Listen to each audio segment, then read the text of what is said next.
ለካስ ልክ ነበር ስትነግረኝም ያኔ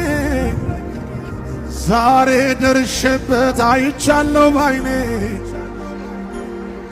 ዛሬ ደርሼበት አይቻለሁ ባይኔ አላማረረህም ሳስብ መፈጠሬን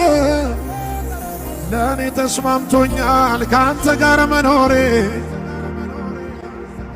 ተስማምቶኛል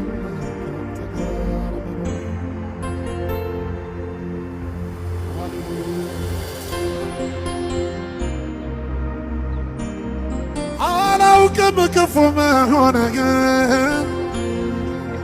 አላውቅም ክፉ መሆንህን አላውቅም ክፉ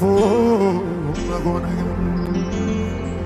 አላውቅም ጨካኝ መሆንህን አላውቅም ጨካኝ መሆንህን